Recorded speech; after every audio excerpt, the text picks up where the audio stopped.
আসসালামু আলাইকুম, শুভ সন্ধ্যা সকলকে। আজকের ক্লাসে স্বাগতম। Computer program and freelancing problem সলভে আমরা এমএস এক্সেল এপিসোড 3-তে চলে এসেছি।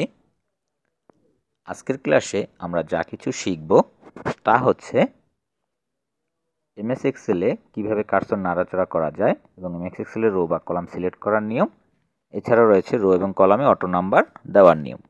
তো আমরা এখানে একটি এক্সেল শিট দেখতে পাচ্ছি। এখানে আমরা এই কলামে কার্সরটি রাখলাম এবং রাইট এরো দ্বারা ডানে চলে যাব, লেফট এরো দ্বারা বামে আসব এবং আপ এরো দ্বারা উপরে চলে যাব। এভাবে আমরা 4টা এরো দ্বারা চারদিকে যেতে পারি। এছাড়া মাউস পয়েন্টার দ্বারা এভাবে আমরা রোগুলোকে সিলেক্ট করতে পারি এবং এন্টার প্রেস করলে নিচে চলে আসবে।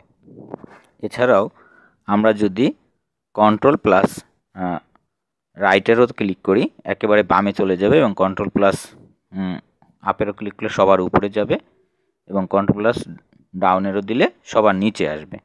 এছাড়া এক পৃষ্ঠা উপরে এবং নিচে নেওয়ার জন্য আমরা পেজ আপ এবং পেজ ডাউন কিগুলো ইউজ করব।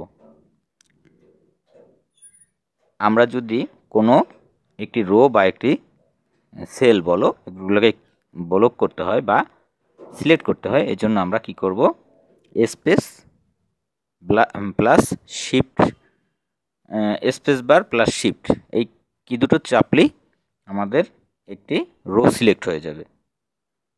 আমি আবারও বলছি, শিফট প্লাস স্পেস বার। এছাড়া যদি আমরা কলাম সিলেক্ট করি কন্ট্রোল প্লাস স্পেস বার দিলে এভাবে কলামগুলো সিলেক্ট হবে। এছাড়াও আমরা মাউস পয়েন্টার দ্বারা ইচ্ছা করলে এভাবে কলামগুলো সিলেক্ট করতে পারি, দেখো মাউস পয়েন্টার দ্বারা, এবং রোগুলোকে এভাবে যে কোনো একটা সিঙ্গেল রো এভাবে মাউস পয়েন্টার দ্বারা সিলেক্ট করতে পারবো। আশা করি তোমরা বুঝতে পারতেছো। এবার আমরা দেখব কিভাবে একটি অটো নাম্বার দেওয়া যায়। আমরা প্রথমে সেলে 1 লিখলাম, এন্টার প্রেস করলাম, আবার কার্সর দিয়ে 1-এর উপরে রাখলাম, হোম মেনুতে ক্লিক করব।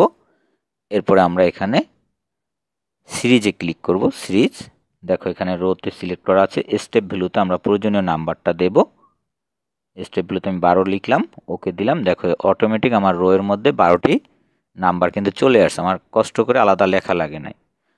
আবার আমরা 1 লিখলাম। এবার কলামেরটা আমরা দেখব। হোম মেনুতে ক্লিক করব, এখানে ক্লিক করব, সিরিজে ক্লিক করব। এবার কলাম চয়েস করব। আগে তো রো করেছিলাম, প্রয়োজনীয় সংখ্যা লিখব, 13 লিখলাম, ওকেতে ক্লিক করলাম। দেখো এখানে কিন্তু 13টি নাম্বার অটোমেটিক চলে আসে।